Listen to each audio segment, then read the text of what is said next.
ብዙ ኖሯት ከጥቂት ጸጋዋ ጋር የምትሻማው ኢትዮጵያም አይኗን መግለጫም ከአንጡራ ሀብቶቿ ጋር መታረቂያ አፋፍ ላይ ቆማለች። የዘመን ቁዘማዋ ሀብታም ይልቁንም በድህነቷ ዘመን የመግፋት ማብቂያ ማብሰሪያው ተደርጎ ይቆጠራል። ታላቁም የኢትዮጵያ ህዳሴ ግድብ በጎ ባሰበች የተሻለ ህልውና በሻተች አፍታ ፈተና ያጣትም ሀገር ይኸው የትውልዱ የጋራ ሰንደቅ ፕሮጀክት ያኔ ሲጀመርም ጫጫታ ፉከራው ፋታም የማይሰጥ ነበር። አንጋፋው ዲፕሎማት የቀድሞው የውጭ ጉዳይ ሚኒስቴር ቃል አቀባይ የአሁኑ የህዝብ ተወካዮች ምክር ቤት የውጭ ግንኙነትና የሰላም ጉዳዮች ቋሚ ኮሚቴ አባል እንዲሁም የአውሮፓ ህብረት የምዕራብ አውሮፓና ኢትዮጵያ ወዳጅነት ቡድን ሰብሳቢ የሆኑት አምባሳደር ዲና ሙፍቲ ከእውነት ከመርህና ስርዓት የተቃረነ ያሉት ጩኸት ከመሰረተ ድንጋይ መጣል እኩል ወደ ተሰለፈ አፍራሽ ዘመቻ መሻገሩን ያወሳሉ።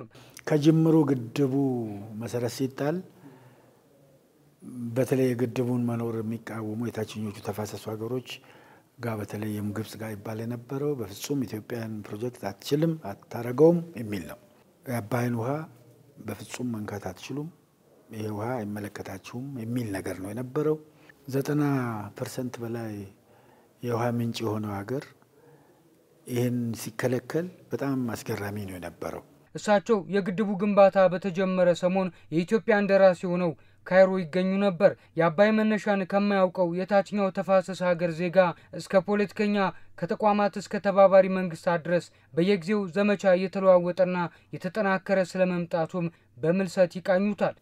አብዛኛው ግብጽ ህዝብ የውሃው ምንጭ ከኢትዮጵያ መሆኑን እንኳን የማይረዳ ነበር። ይሄ ግድብ እስኪጀመር ድረስ እዚሁ ካሳዋን አካባቢ ነው የሚመጣው የሚል ግብጽ አባይናት አባይ ግብጽና ግብጽ ናይል ነው ናይል ግብጽ ነው የሚል ፕሮፓጋንዳ ነው የነበረው። ከዛ በኋላ ኢትዮጵያ ፍጹም አትችልም ይሄን ነገር ማድረግ አትችልም የሚል ነበር። ግብጽ ውሃ የሚባል ነገር የላትም ከአባይ በስተቀር። ኢትዮጵያ ይሄን ውሃ ከያዘች ህዝቡ በሙሉ ተሰዶ አውሮፓ ይገባል። አውሮፓ ውስጥ ጫና ይሆናል እናንተ ላይ ጫና ይያሉ በተለይ ምዕራብ አውሮፓ ያሉትን ሀገሮች በጣም ያስፈራሯቸው ነበር።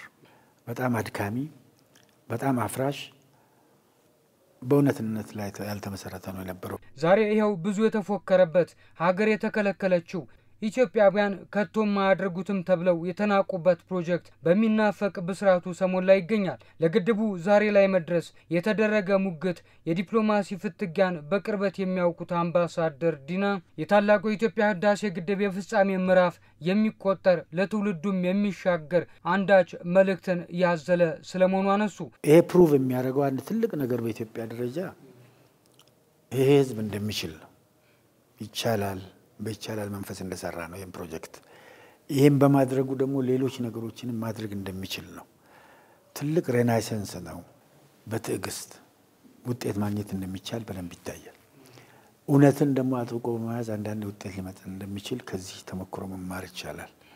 የኢትዮጵያን ህዝብ በደንብ ሞቢላይዝ ማድረግ የተቻለበት ከመሆኑ ጋር ይህም ትምህርት የሚወሰድበትና ለሌላ ጊዜም ለብሔራዊ ጥቅም በሚውሉ ነገሮች ላይ ህዝቡን ማነሳሳት እንደሚቻል ነው የሚያሳየው። ሀገር አይቀሬ እድገት ተጨማሪ አቅም ፈላጊ መሆኗ አማራጭ መሿለኪያም ታማትር ዘንድ ገፍቷታል። ለሰሞኑ አከራካሪ የነበረው የባህር በር ፍላጎቷም ዛሬ ላይ ለብዙዎች ተገቢነቱ ጥያቄ ውስጥ የሚገባ አልሆነም። አምባሳደር ዲና ሙፍቲ ሰጥቶ የመቀበል በጋራ ተጠቃሚነት ላይ የተመሰረተ የኢትዮጵያ መርህና አካሄድ በእርግጥም ጥያቄዎቿ ርትው ፍላጎቶቿም ፍትሃዊ ለመሆናቸው እማኛ አድርጉታል። አሁን ዓለም አቀፍ ህብረተሰብ አብዛኛው በቀጥታ የሚሆን በተዘዋዋሪ መንገድ የኢትዮጵያን የባህር በር ፍላጎት በዚህም ይሁን በዚያ መልክ የሚደግፍበት ሁኔታ ነው ያለው። ለዚህ ደግሞ ፍጥነት ለዚህ ውጤት አንዱ አስተዋጽኦ ያደረገው ስልቱ ነው። በሰጥቶ መቀበል መርህ ላይ መሆኑ በኃይል ላይ ተመረኮዘ ሳይሆን በጉልበት የመውሰድ ሳይሆን ሌላውን በመጥቀም ጭምር። ከዚህ አንፃር የዚህ የባህር በር ጉዳይም የተሳካ መልክ ያገኘ እየተነከረ ሄደበትና ኢትዮጵያን የባህር በር ፍላጎት ሌጂቲመሲ በደንብ አስተማማኝ በሆነ መሰረት ላይ ወደ መጣል ሄደበት ሁኔታ ነው ያለው።